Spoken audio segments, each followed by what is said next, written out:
You are now entering Film Code.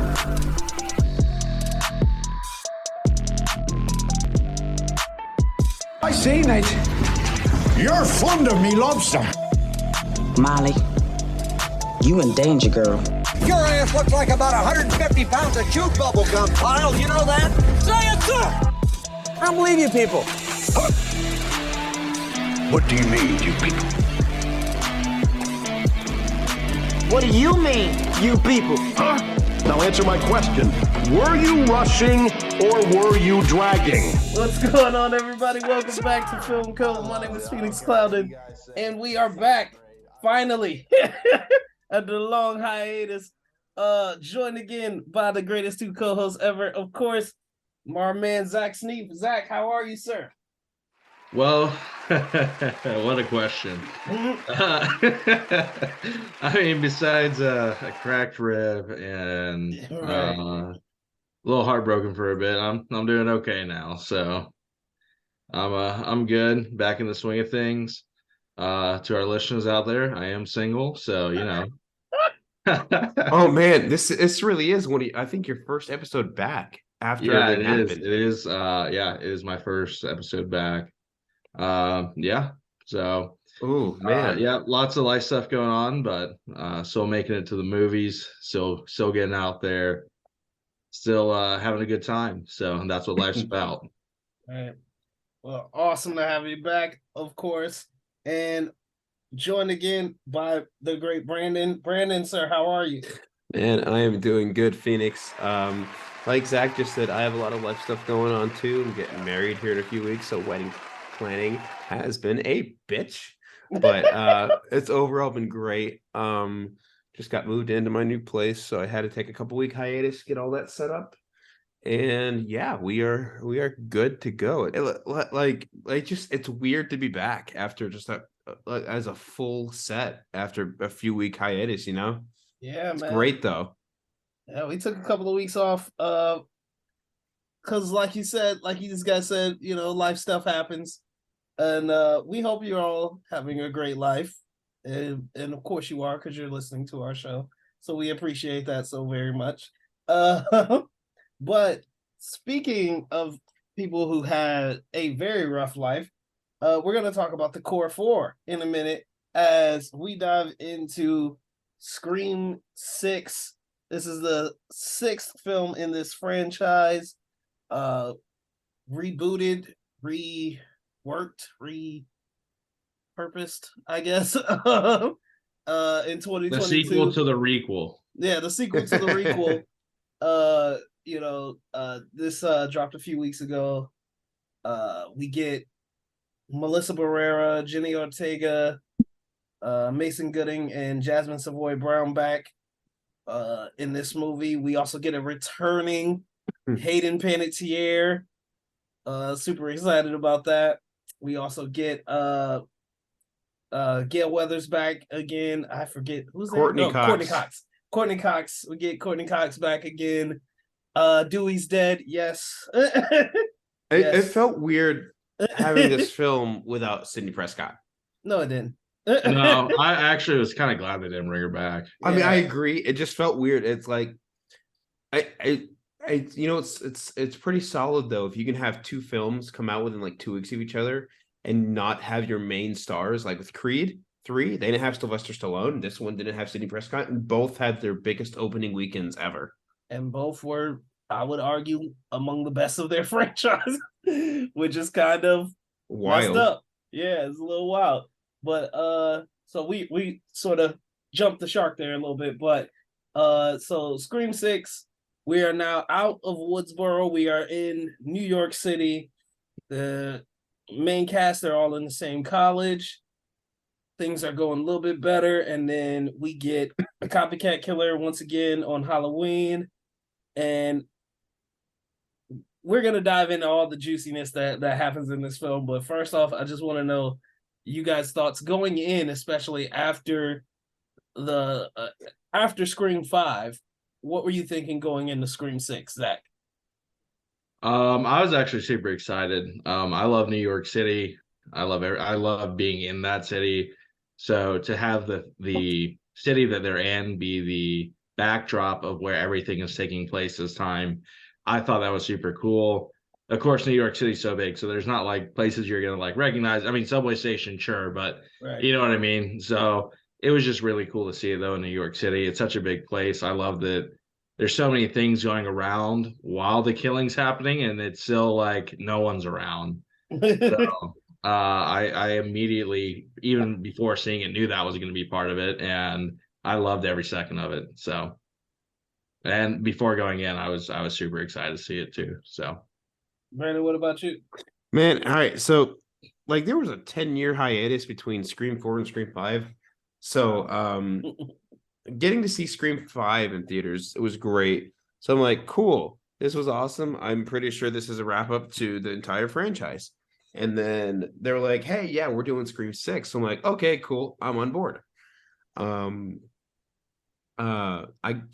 I decided to watch this film in theaters at Disney Springs when I was there for my bachelor party a couple weeks ago.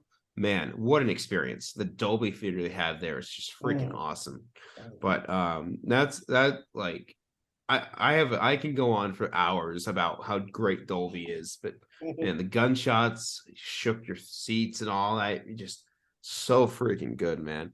But to the story itself, the film itself, I was overall satisfied. I think I was a little low on it when I first watched it. I'm like, okay, cool. But I mean, now that I think about it more, I'm like, okay, yeah, no, this is actually pretty good. I just haven't gone back in and changed my rating yet. So we will see after this review how I feel. But overall, yeah, no, I'm really satisfied with this. What about you, Phoenix? Yeah, it's interesting because I loved Scream 5, like way more than I thought I would. Because before Scream 5 came out, I went back and rewatched the whole series. And I like Scream 2 is okay, but Scream 3 and Scream 4 really kind of killed the franchise for me. I was like, these movies are not for me. like I just felt they were bringing it down. And then Scream 5 comes out and it's a banger. Like it's an absolute banger. I really dug it. When they said they were doing Scream 6, I was a little worried because I was like, you just did Scream 5. You just did it right. I don't know about doing another one so soon. But then when they said that they weren't going to be in Woodsboro, I was like, you know what? I think I'm on board. I like where this is going. And immediately, as soon as the movie starts, they sold me. like they sold me on the new location. They sold me on the story. I really loved it. Like Scream 6 is my personal favorite of the franchise, like hands down. I think we can all agree, though, Scream 3 is one of the worst films ever made. It's not the worst film, but it is one of the. That is such a bad. like, we lost Zach.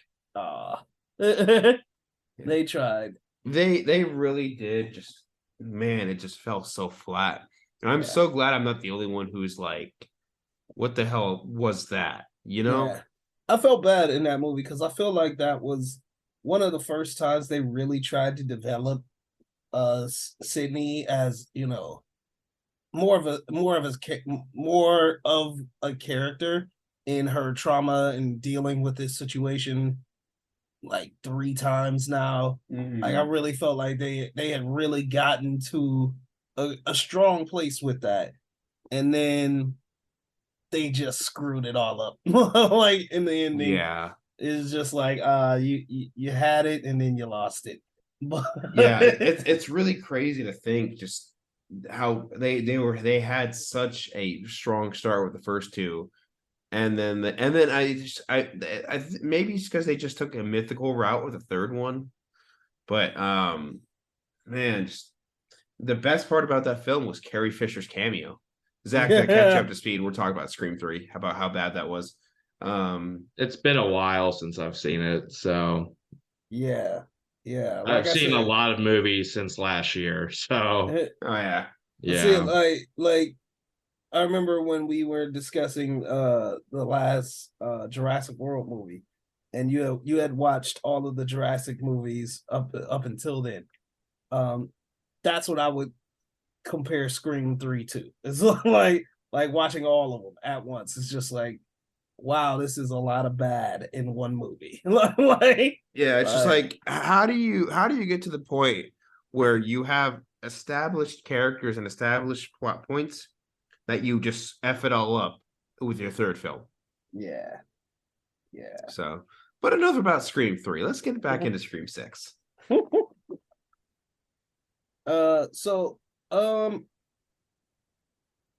Should we break the seal? We talk spoilers? Let's do it. I think so. It's kind of hard not to talk spoilers when there's a lot of killing. Like, they know it's going to be there, you know. So, Right. Spoiler alert!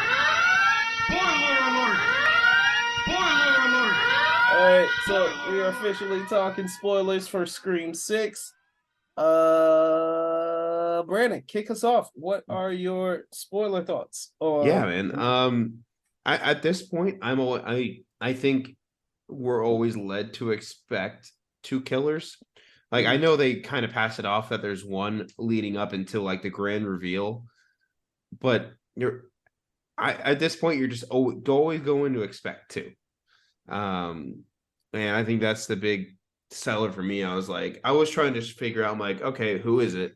Because like they've done the whole fake out of killing people off before, so I'm like, maybe it could be this person, maybe it could be that person. So I mean, unlike Glass Onion and Knives Out mystery. There we go. It's late. We were able to really piece together who it was really quickly there.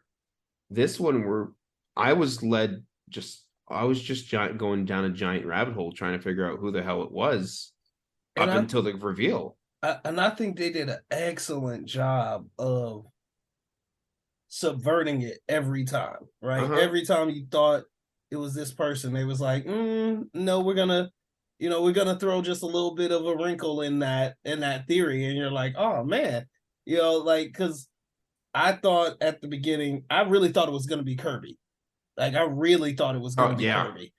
And like at the end when he's like, hey, I talked to their department, she's gone mad. I was like, yo, that's such a cool like twist on everything. I was like, oh my God, that would be cool.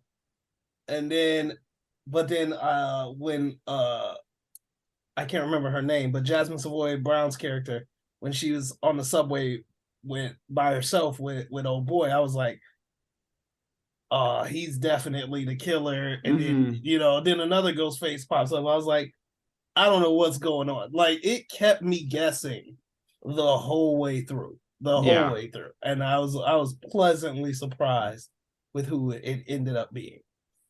Yeah, I think that was a big surprise for me. I mean, I feel like there was a little hint here and there. Definitely. Like when they're at the park and they're trying to lock in where the killer is by having them on a call with them.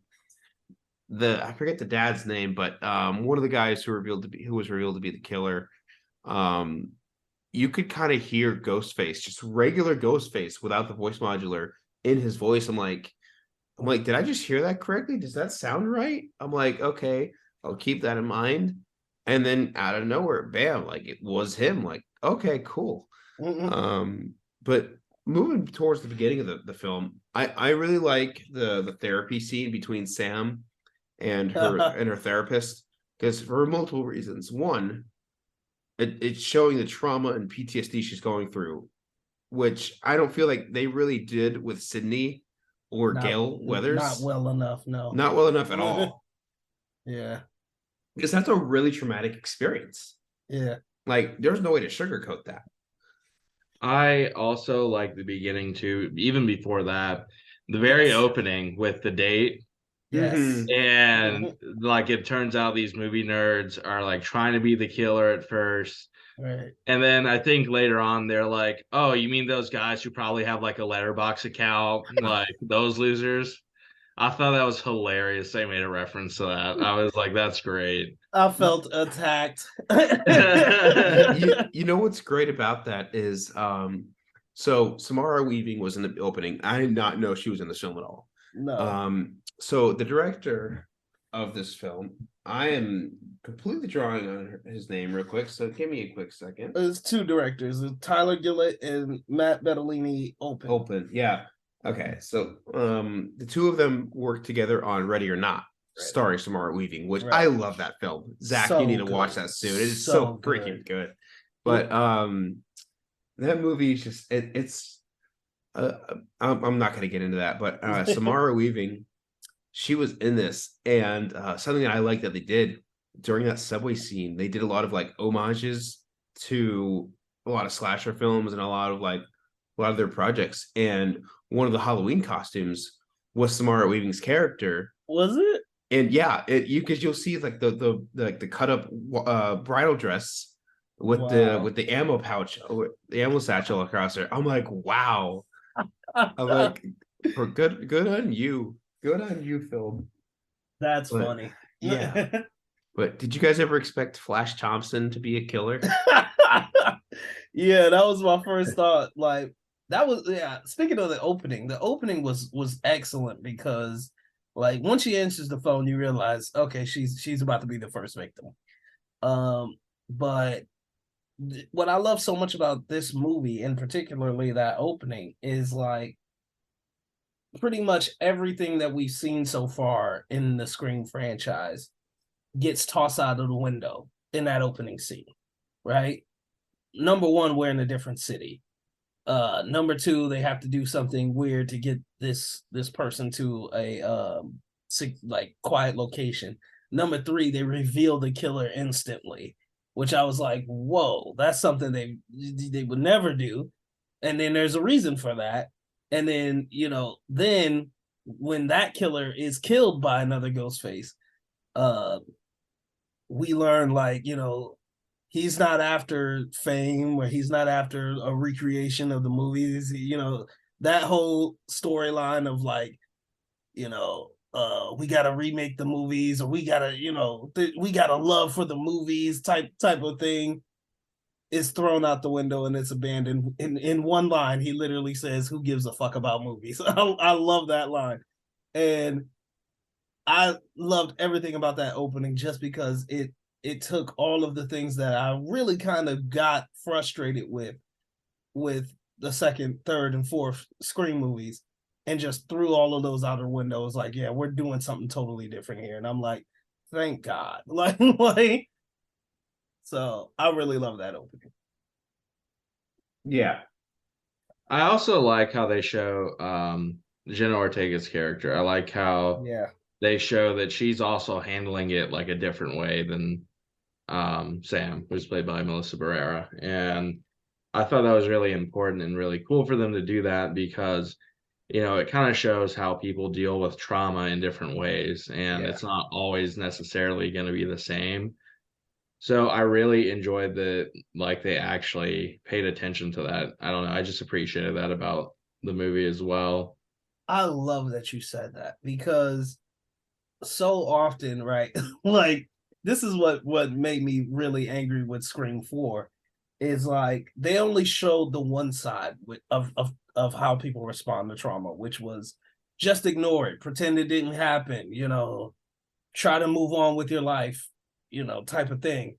And so I love that they had that juxtaposition of here's one person going to therapy and battling like very internalized demons, and they can't let go of their sister. They're keeping her, very wound up tight. And you have that up against a girl who's like trying to be a little bit more reckless, really kind of maybe even thoughtless, like about what has happened to her and what else could happen to her type of thing. So I love that juxtaposition because that really finally encapsulates how people deal with trauma, and this is a very traumatic experience. So I really love that. You know what else is stupid to me is like looking back at the older Scream movies, Sidney Prescott just continued to use a normal lock. Meanwhile, Samantha gets home and she has like 10 locks on her door. Yeah. Like, I relate to that because I've had my own cyber stalker situation to where like my new place has like 5 or 6 different security measures in place. Mm-hmm. Like I'm not taking any chances, and like I'm surprised Sydney Prescott's like I'll be fine. It's not like this is gonna happen again. Yeah. And then it happens again, and then she's like, "This is fine. It's not like it's gonna happen again." And then, You of know, course. honestly, Brandon, you mentioned before how she's not in this movie, but honestly, like I felt as though she didn't really need to be because where they left off in Scream 5, I think that was a good ending for her. I agree. Yeah. Like the way that they put her at the end, like trying to live her own life, I think really worked out. So I'm excited because that means the franchise can continue with different characters and we're not relying on one character to keep it going. Mm-hmm. Yes. Absolutely. And like obviously I love Nev Campbell, one of the first, celebrity crushes of my youth. But yeah, like I like if you've gone through this 5 times, like you don't want to deal with this anymore. Like you don't need to deal with this anymore. Like so I'm glad she wasn't there. I'm kind of shocked Gail was, but I mean, Okay, my favorite part with Gail Weathers is when Tara smacked the crap out of her. Oh She yeah, punched her. She punched her. She punched right. her. She's She like, missed, and then she counters with a second punch, and I loved Yeah. it. I was like, that's she's great. like, you promised you wouldn't write a book about this. Sorry, that's showbiz. Yeah, that was kind of cold. I'm like, but then I kind of get it, and like that's only one thing I would say about this movie is like we still don't have enough about Gail. I mean, Gail is a great character, you know what I'm saying? We know kind of her story and what she's done, but like talk about somebody else who's dealing with it another way, like she's writing books, making money off of it while other people are traumatized by it, and she's definitely traumatized by it too, but she's like, I'm gonna turn my trauma into profit. like you know what I'm saying, you gotta respect the hustle. You know what I like about that is like after she met Dewey and they went on to live their life, she kind of like left that scene of like, hey, I'm gonna mooch off others and just continue to just be a reporter. Mm-hmm. I like how they brought her back to those roots after Dewey was gone. Dewey's gone, yeah. That makes sense. It makes sense for her character, and I love jumping ahead a little bit, but I love her fight scene with Ghostface, in particular because she does one thing in the movie that after seeing 5 other Scream movies, you go, why did nobody else think of this? And she literally puts Ghostface on hold and then calls him back. Like I was just to like, see where the phone rings. Yeah, right? Like I was like, bro, it's genius. I'm like you can see it on her face. She like just realized, wait a second, I can do this. And she was just like, why did I think of this before? Yeah, she's like, hold please. It's like, wait, what? Like it just calls him back. I'm like, yo, that is sheer brilliance. And I love, the first movie was what, 92, 94 or something. Like I don't know. Yeah, like I think it 1996. 96. Oh, Jesus. Okay. So still like 90s, right? I distinctly remember by the time Scream 2 came out, caller ID was a thing. Right? So like in one of the first scenes in Scream 2, like somebody's trying to prank call Sydney and she gets their number. And she's like, yeah, okay, I got your name and number and your address. And then they hang up and it's like, yeah, because that technology was invented. Like now, we're in an age of cell phones, we're in an age of social media. I'm like, there's other ways to catch a killer. And I was just like, and the simplest way is like, hey, someone's calling you on your phone, just call them back. And you can find out. I just thought it was brilliant. I love how simple that solution was. But yeah, and it was a great scene between her and Ghostface. I thought that was a great fight, great kill. or almost kill him, but yeah, it was I good. also love when Tara apologizes to her and she goes, "You're not sorry." And she goes, "Yeah, you're right." Yeah.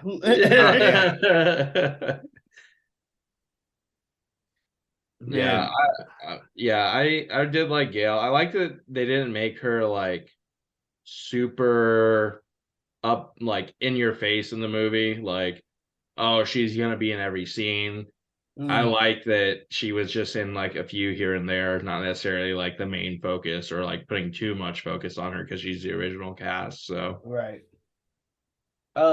What is Jasmine? Let me look. What is Jasmine Savoy Brown's character's name? Oh, Mindy. yeah, I love Mindy. Because Mindy is like the audience surrogate for like exposition, and she explains like the meta of what this story is. Like, hey, we're in a franchise now. You know what I'm saying? These are the new rules.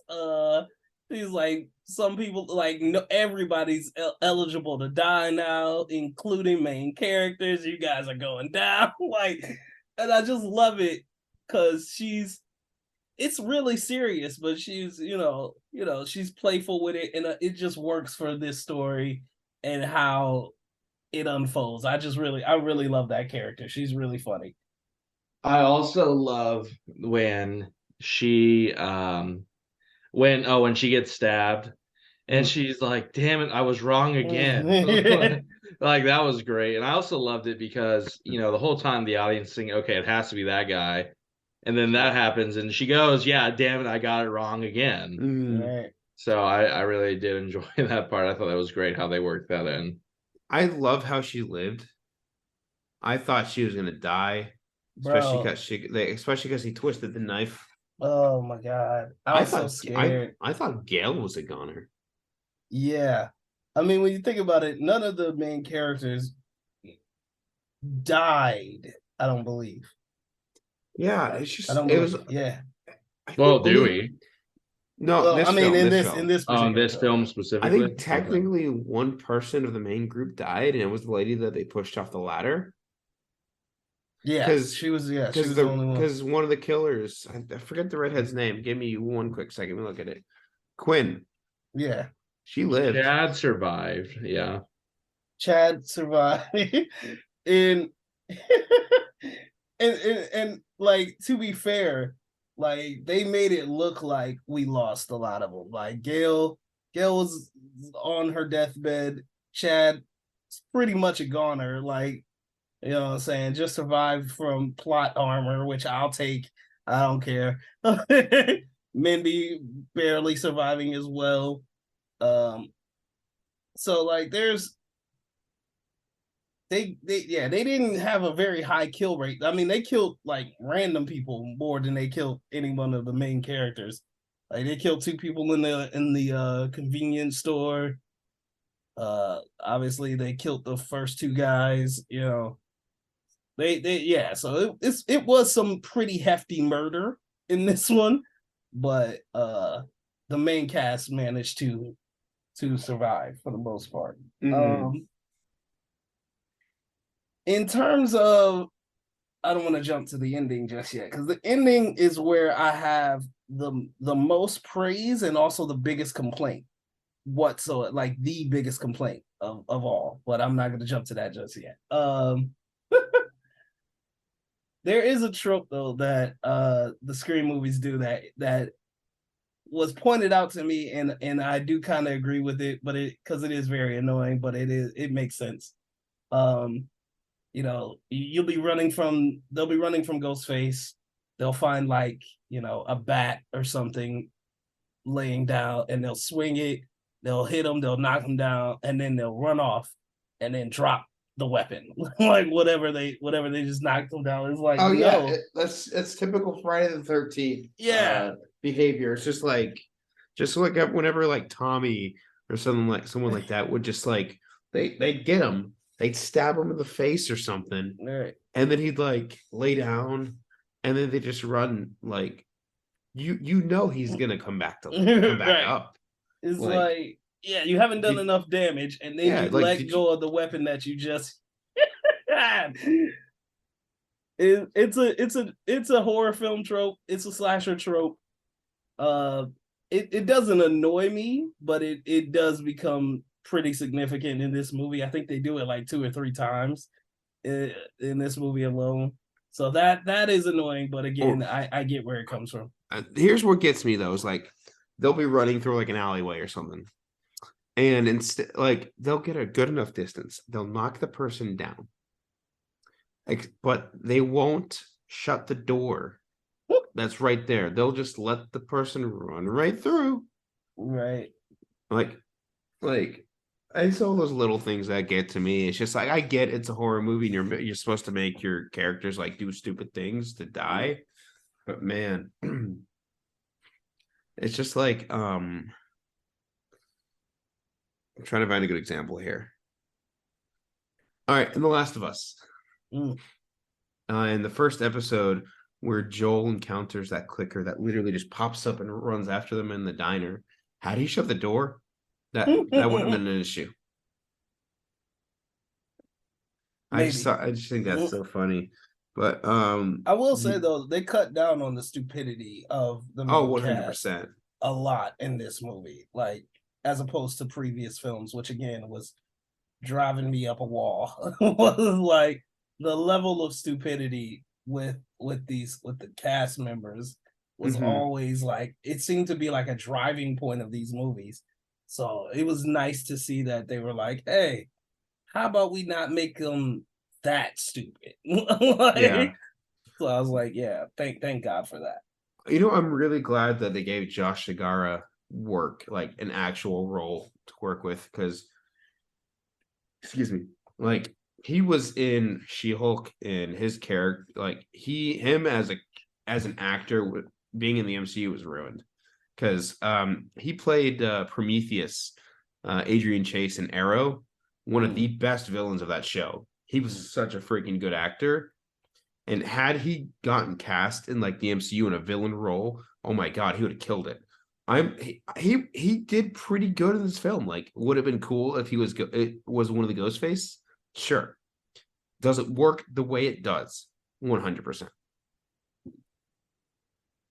That's the boyfriend? Yes. His name is Danny. Ah, yes. Okay. Okay. Yeah. No, I don't. I would rather him not have been Ghostface. I like how they did that, because that would have been just a typical, like, right, kind of like, okay, it's the love interest, right? So, yeah, I was actually glad they didn't do that. That's another like one of those like guaranteed, especially Scream tropes, where it's like, yeah, it's the love interest. That's why I think they put him in there. Is he's a great subversion, Like I still think he's gonna end up being a killer, just because, like, yeah, like it always ends up being the love interest. So I'm like Scream 7. I'm still looking at him like, nah, bro, you you know what I'm saying? You definitely a suspect. Like, but yeah, it was they did a really good job of subverting the expectation to the point where when it's finally revealed, I was very shocked at who it was. Yeah. You know, it's just like had they changed his character up and not be the boyfriend, just be like one of the siblings to Jack Quaid's character from the last film, he would have definitely worked as Ghostface. Oh yeah, totally. Yeah, but I mean, overall, I think he did a great job in this film. I'm excited to see even more work. I hope he gets more like villainish roles. Maybe that's just me trying to typecast him because he just killed it in Arrow. But man, he deserves like so much more. Are we ready to talk about the ending? Is there anything else you guys want to talk about? Let's do it. Yeah. Do you guys think in Scream 7, do you guys think Samantha is going to go on a murder spree like she did in this one? Like, she didn't go on a murder spree, but she like ripped into the guy. Hey man, listen. All of her actions so far, in my opinion, have been completely justified. Oh, I completely agree. But like, I mean, but you have what's his name? You have I am drawing an absolute blank on his name right now. Give me a quick second. Billy Loomis. Billy Loomis, thank you. It has been a long day. Yeah, I know. Billy Loomis, you had like a vision of him talking in her ear. Yeah. I mean, they wouldn't have that for nothing unless they were to lead into something, you know? I mean, it's kind of funny. They're kind of using Billy Loomis kind of as a hero, like of these, you know, past two films. Is like, yeah, he's the original serial killer. He's obviously, you know, he was obviously deranged, but like, she's needed his like help, like for these past two films. Like, he's been talking sense, like. Well, I think he's more so just wanting her to embrace a killer instinct, whether it's good or bad. Right. Yeah, I think he just Billy wants Loomis, to... since the last movie, has become an anti-hero as opposed to just a straight-up villain. Right.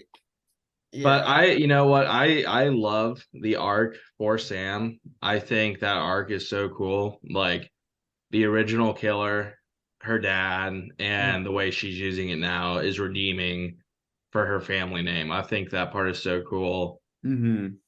Yeah, I love everything about her as a character and her. Yeah. Even if her actions weren't justified, I'd justify them. So that's mainly because of Melissa Barrera. But Zach Sneath is officially changing his name to Zach Simp. It would be worth it. Right, for Melissa Barrera. It's like, it's fine. That being said, I want to do something we've never done on the podcast. Melissa, would you marry me? You love Oh music. my God. I thought everybody was like, listen, I don't understand the appeal, but everybody obsesses over Jenna Ortega, and I don't understand. Jenna Ortega's gorgeous. Yeah. Hey, she's a great slow down there. Slow down there, Brandon. Whoa. No, this is just me. She's a great actress. Don't get me wrong. But the way everybody obsesses over her, it's weird. It is weird. Yeah. I'm not obsessed over her, but no, yeah, but he is talking about the people who are, and that's old. Like, literally, somebody snuck into the Golden Globes to ask her to go to coffee one time, and that's fucked up. Yeah, like that's going a step too far. like, but I mean, Jenna Ortega is fantastic, really, really good actress, and like, one of the things I really love about this movie too is like I'm so much better than the rest of the series is because the acting it's no longer what I would call scary movie acting. You know what I'm saying? Where it's like, we're just the fodder for the killer. You know what I'm saying? Mm-hmm. So we say dumb stuff. We like, head for the cemetery. Right. We say dumb stuff. We say we give foreshadowing, like it's obvious foreshadowing in the writing. It's like so super bad. This one and the last one, but especially in this one, you see so much growth in all of these characters. And they're all well written and they're all well acted. Melissa Barrera is fantastic. Jenna Ortega is really, really good. Mason Gooding's amazing. Jasmine Savoy Brown is incredible. They bring so much elevation to these characters, which is why, like, when Chad is stabbed like 26 times, you know what I'm saying? You're like, the boy's a goner. Like, at the end, you're kind of like, dang, man, I'm really sad because they killed Chad. And how then he lived is beyond me. Oh no, it's garbage. It's complete plot armor, right? But because the character is so well acted, the story is so well written, that character is so fully developed. When he comes out and he's lived again after being stabbed multiple times, you're like, I don't care that it doesn't make any sense. Like, I don't care that he's supposed to be dead. I love this character so much that I'm happy that he's alive. And that, to me is it shows the strength of character, shows the strength of the writing, shows the strength of the actors, that this is one character we didn't want to die. And you know what I'm saying? Like, or any of these four characters are characters we don't want to die because we've actually grown attached to them. I feel way more attached to these four characters than I have any of the previous Scream actors. Mm-hmm. I just want to say, every time you say that, Phoenix, it reminds me of the Geico commercial. You That's know the one. about the horror movie commercial. That's where I pulled Right. the head for the Yeah, cemetery yeah. line from. Let's go to the basement. Why not the attic? Why don't we just get in the running car? That's why I said the line "head for the cemetery" because Right. that's what it's from. It's like Head for the cemetery. It's like, yeah, why don't we just hide behind those things with chainsaws? It's like, what? Like, but like that's the trope. That's how Geico was able to make that commercial, because so often in horror movies you have really just bad acting and bad decisions, so obviously bad decisions that it's very easy to make fun of. It's like Winnie the Pooh, Blood and Honey. Which is now on streaming. That is the stereotypical bad horror movie. Oh man. Like, they get a bunch of random women who look good, put them on the screen, and then they act like idiots, so the characters who are the killers look great. Yeah. So as bad as Winnie the Pooh, Blood and Honey is, I beg all of you to go watch that so you can experience what we experienced. It is now out on streaming, so please. It is hilarious, I'll say that. Like, it is worth watching just for a laugh. Yeah, I'm cool on that. You can keep that laugh. But there is first off, I want to point out production design on this is insane. That shrine, they stepped up their budget for sure. Yeah, that shrine to Ghostface, like that whole area was like, wow. Like that was incredibly well done. Like, I was like, I want that in a Scream museum. Like, give me that. I want to see that. That'd probably be the creepiest place in the world to ever be. But I want all of that. That looked amazing. Something I think they should really do. I think that would be awesome to do, in my opinion, is if like 10 years from now they decided to actually open a horror themed museum. And it's just full of screen used props and stuff, and just of like in like history of like how the films were made.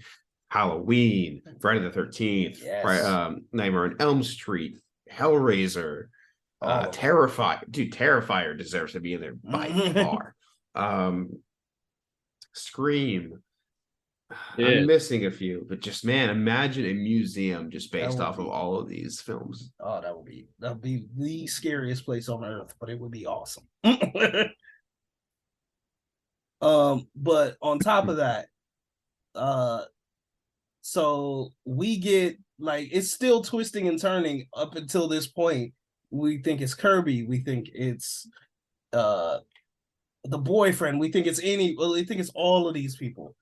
And if finally we get the reveal, it's the officer, it's the roommate, and it's her roommate, like, who we thought was dead. An incredible reveal that, like, was so satisfying. And the reason being is because you murdered our brother. You know what I'm saying? You're the reason, like, you know, they obviously don't know what he was doing. They didn't know he was a killer, or maybe they did and they just don't care. But, like, you killed our brother. So this is what you get. You know what I'm saying? This is what you get. You get a psychotic family. I love this concept. I genuinely loved it. I love the reveal. I love the motivation. I love that room and the way they did it. It was just, like, in terms of a set piece and the story working together, I thought it was brilliant. It was really well done. It was really well done. Yeah, I love the entire shrine at the end with all the Ghostface cloaks, the masks, the knives they use. I thought that was super cool.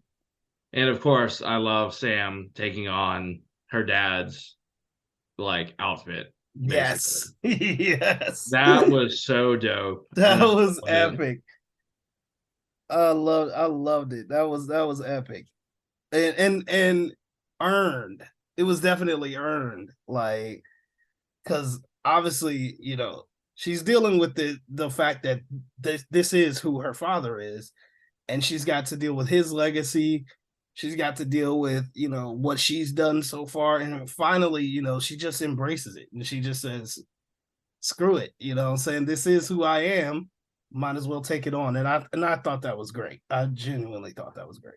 But I love how even in the end, she still like symbolically, we don't know if she's actually done this, but it does look like as if she's still rejecting that legacy. Like, she throws the mask down and she doesn't come back for it. Like, what I'm saying? I'm like, is she trying still to walk away from that life? Is she fighting destiny? What is she doing?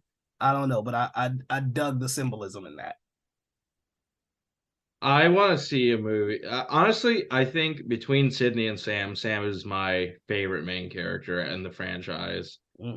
I think Sydney's the classic, but Sam for me is the favorite. I don't know. I just think she's a lot stronger than Sydney, obviously. And I just like where they're going with her character. I think it's more exciting.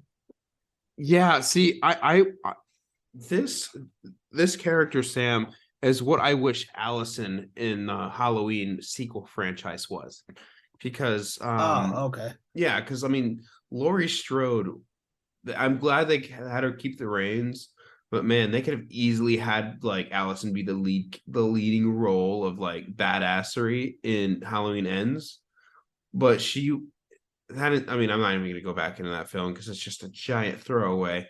But overall, what I really liked about keeping Laurie Strode as the main badass is like they made it justified. They had her 40 years later, completely buffed out, still like training with the weapon every single day, locks and everything. I can see them doing, like, if they were to take a break on Scream films for like another 20 years, have her end up in the same role that Laurie was in Halloween 2018, where it's just like she's still dealing with her PTSD and she's like completely barricaded her house still and locked up and like waiting for another Ghostface attack. It could work. See, I feel like she wouldn't do that.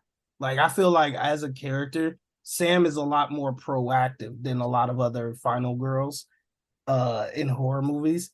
And like, genuinely, I feel like, yeah, you had the symbolism of her throwing the mask away, but I feel like that's one of two things. Either she's rejecting, her father's legacy and what that means, or she's saying, I'm going to build my own. You know what I'm saying? And maybe she has accepted that she's a killer. And if that's the case, she wants to be a killer in her own way. And I think, she might go on a murder spree herself, but I don't know how it'll end. But I agree. I love Sam as a character, and I love how they're characterizing her arc and her story. I love all four of these characters though, like, because I love what they're doing with all four of them. So I dig it. And I'm just so happy that Dewey is dead. So Plot twist. The only character they have balls enough to kill off. So happy he's gone. Plot twist. Sam meets Batman and takes up the mantle.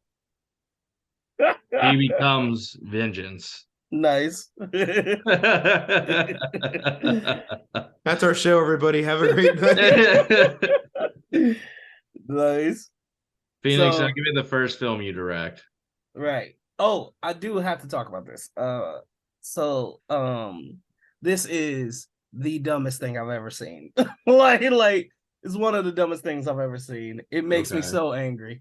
So in the final battle between Sam and the Ghostface or whatever, she's got a gun. She's out of bullets. The officer, who's obviously one of the killers, has a gun that has bullets.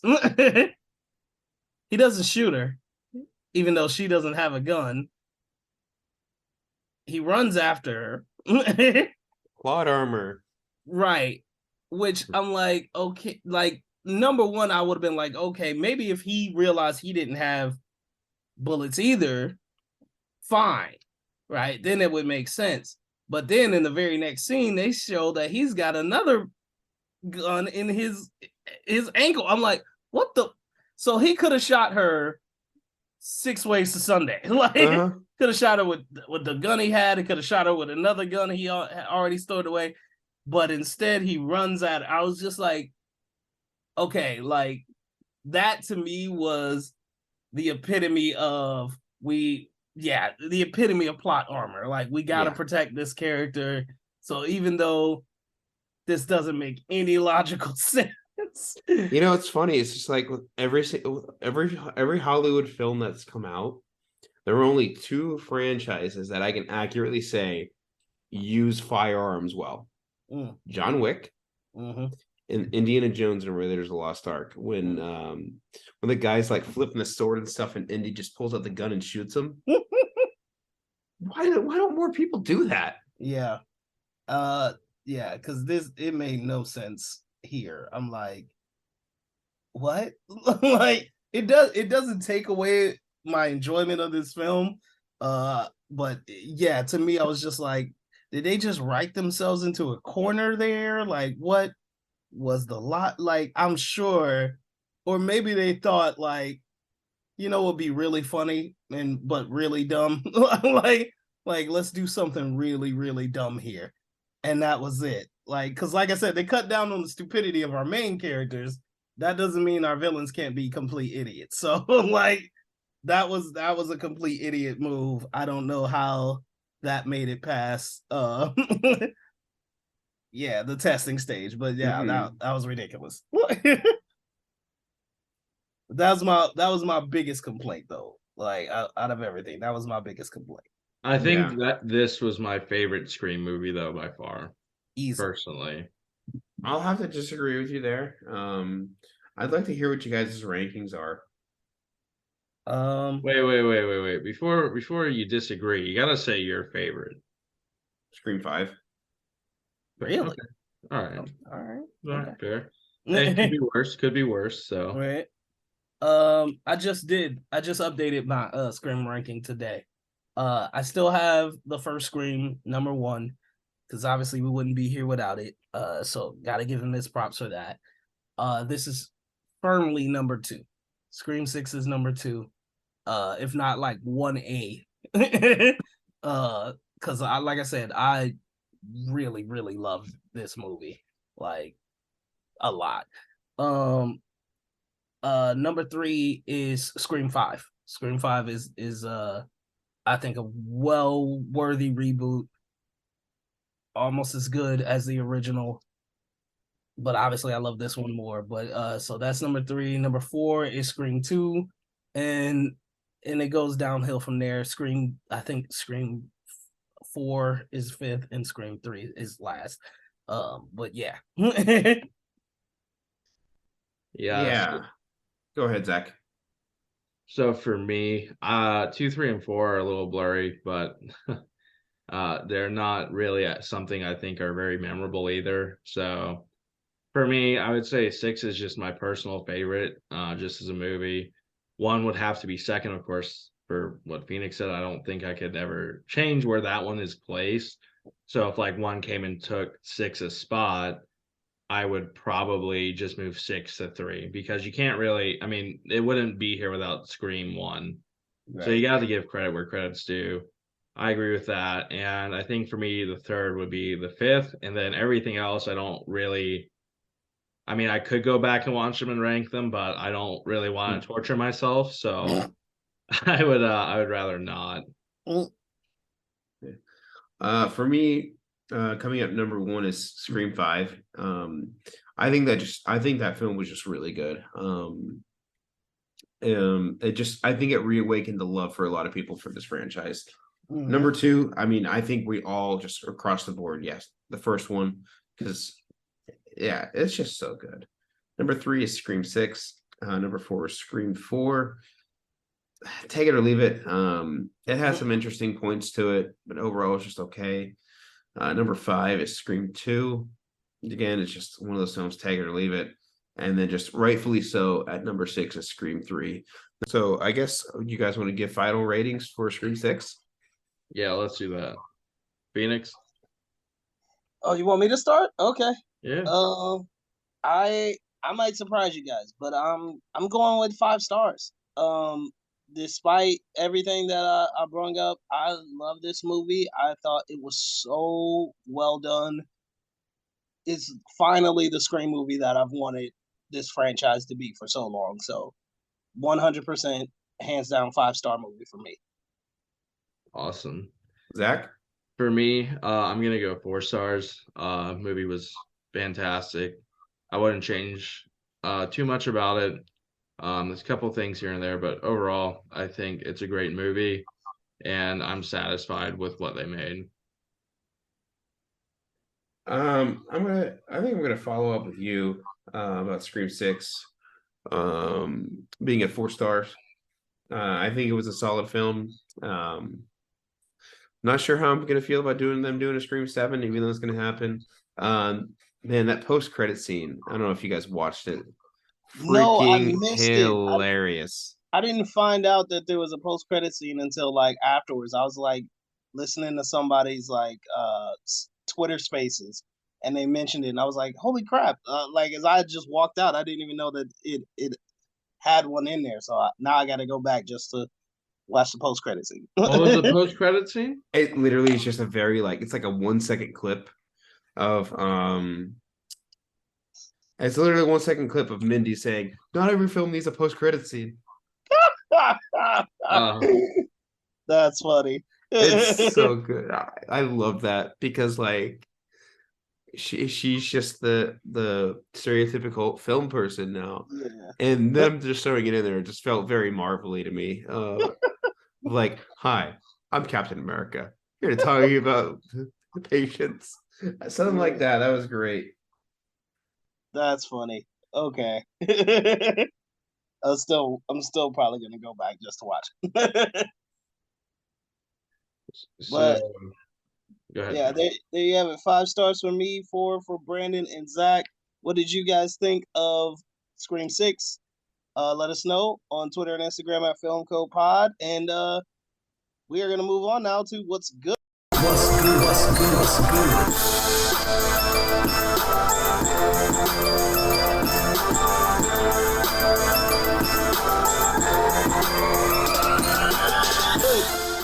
Gentlemen, what was good for you this week, Brandon?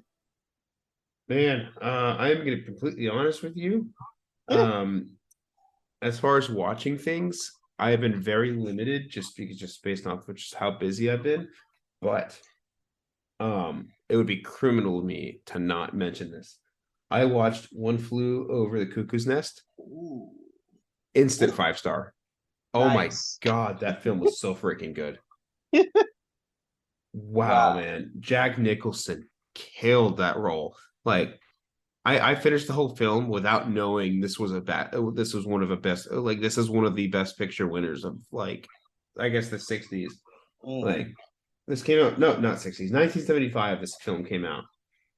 I did not know that this was the best picture winner until after I finished the film. But oh my God, what an incredible movie. Nice. If you guys haven't watched it yet, it is on HBO Max. Please go watch it. It's so good. I've had that on my watch list forever. Zach, what about you? So mine's kind of hard because all the movies I've been seeing recently have been movies I feel like everyone talks about. So like recently I've seen Casablanca, I've seen Singing in the Rain. Finally. I've seen Moonlight, I've seen Forrest Gump. Yeah, so I've been seeing a lot. And I saw Nothing but Coco. bangers, bro. I saw Coco too. So Damn. yeah. I've been trying to make up for movies everyone's been telling me to watch. I just haven't had time to watch. And so for me though, I would still say the one I would recommend is Singing in the Rain. I mean, I can't not give it to it. It's just a classic. It's great. I'm glad I watched it. For me, hating musicals, I felt like though this was honestly like a perfect movie. So I really did enjoy it a lot. 5 stars? 5 stars. Let's go. Yeah, no, easy. Like, I don't know if I can't remember if you mentioned this or not. Has it heightened your love for Babylon at all? Oh yeah, 100%. I mean, that movie ties basically the whole movie is like an homage to Singing in the Rain, which is like amazing. And I love it because like it's Chazelle's favorite film of all time is Singing in the Rain. So I love how he was able to just do like a more mature version of it. But man, Singing in the Rain, I can't wait to sit down and chat about it with you guys. My first time watching it back in I think it was 2020 or 2021. I watched it with Phoenix for the first time, and man, it's just such a fun film. Like it's heartfelt, it's great, has a lot of tones to it, and just I love that movie so much. I hate to steal your thunder here about Singing in the Rain, about your what's good, but man, I cannot wait to talk about it with you guys. Yeah, easily one of the best musicals I've ever seen. Yeah, that's an easy 5 star. I wish I had a 5-star film to recommend. I do not, but I finally I'm wrapping up my last little bit of 2022 films that were on my watch list. And I finally got around to seeing Mrs. Harris Goes to Paris. Love that movie. It was so good. Like it was like it's this very sweet little charming film, but it was so good. And I loved it. I really loved it. And man, like I love it when there's a movie and it's only nominated for 1 Oscar, but you go into it and you see it and you go, oh, I see exactly why it got that Oscar nomination. And this one only had the nomination for costume design, and I was like, yeah, absolutely. Like that was a hands down one right there. So but other than that, it's just a really sweet, charming film. I had such a blast with it. So while it pales in comparison to Singing in the Rain and One Flew Over the Cuckoo's Nest, it's still pretty good. So if you get a chance, check it out. Mrs. Harris Goes to Paris, One Flew Over the Cuckoo's Nest, or Singing in the Rain. You cannot go wrong with any one of those 3 fantastic movies.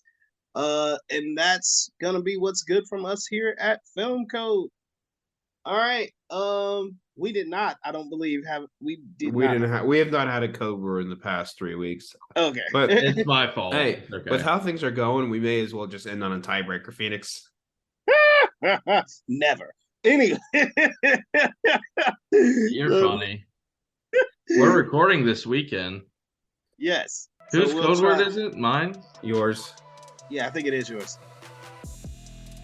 Well, listen, if neither of us get it this week, like, and you and I just end on a tiebreaker, because this is gonna be our last episode for season 3. Award season is over.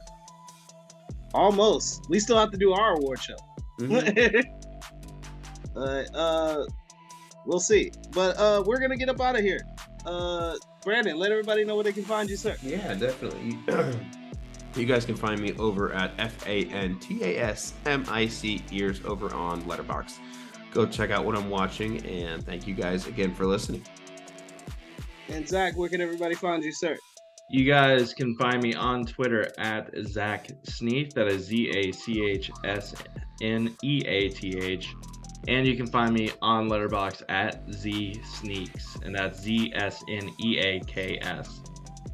All right, and you guys can find me on Twitter at IMHO Reviews 1. That's the number 1, and on Letterboxd under PA Clouden. And as always, guys, please follow the show on Twitter and Instagram at FilmCoPod, and we will see you guys next week. We are out of here. Peace. I love you, Melissa.